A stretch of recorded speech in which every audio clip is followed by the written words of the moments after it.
నమస్కారం అందరికీ. మీరు అందరూ కుశలమా? ఈరోజు మనం ఒక పవిత్రమైన విషయం గురించి మాట్లాడుకుందాం.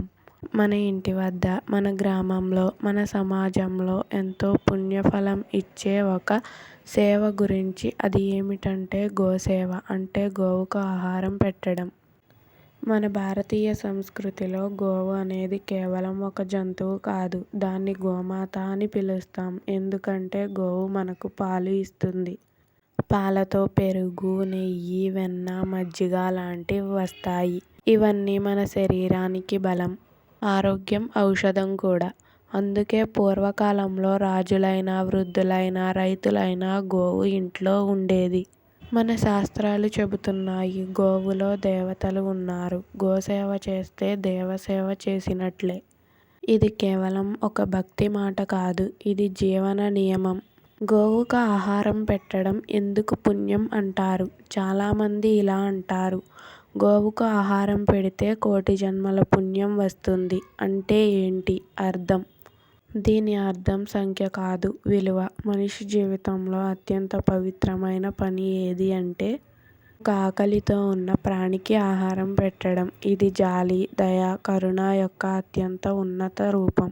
మనకు దేవుణ్ణి నేరుగా కనపడడు, కానీ జీవి రూపంలో ఆ దేవతత్వం కనిపిస్తుంది. గోవు కన్నులో ఒకసారి చూడండి. ఒక ప్రశాంతత ఉంటుంది, ఒక సౌమ్యత ఉంటుంది. ఆ ప్రశాంతత నయనాలు మనని శాంతి చేస్తాయి. అందుకే దీనిని భగవంతుని ప్రతిరూపం అంటారు.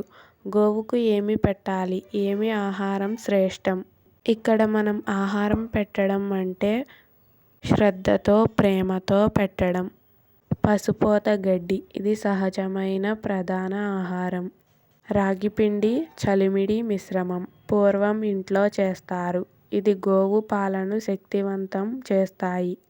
అరటి ఆకులు, అరటి పండ్లు గోవుకు చాలా ఇష్టం. ఇది కళ్ళు, చర్మం, శక్తికి మంచిది. పచ్చ చేను, చెరకు కొద్దిగా మాత్రమే పెట్టాలి. ఇది సంతోషాన్ని పెంచుతుంది. ఇంట్లో శుభ్రంగా కడిగిన కూరగాయ తొక్కలు. ఇది ఆహారానికి విభిన్నత ఇస్తుంది. ఏవి పెట్టకూడదు? హోటల్ మిగతా ఆహారం, ప్లాస్టిక్ కలిసినవి, పాడైన పదార్థాలు, సోడా, రసాయన పదార్థాలు. ఎందుకంటే గోవు మన ఇంటికి శుభం తీసుకువచ్చే జీవం. దానికి శుభ్రమైన, పవిత్రమైన ఆహారం ఇవ్వాలి. గోవుకు ఆహారం పెట్టడం జీవనానికి ఎలా ప్రభావితం అవుతుంది? మన హృదయంలో దయ పెరుగుతుంది. దయ ఉన్న మనిషి కోప్పడడు, క్రూరం కాదు. పాపం తగ్గి పుణ్యం పెరుగుతుంది.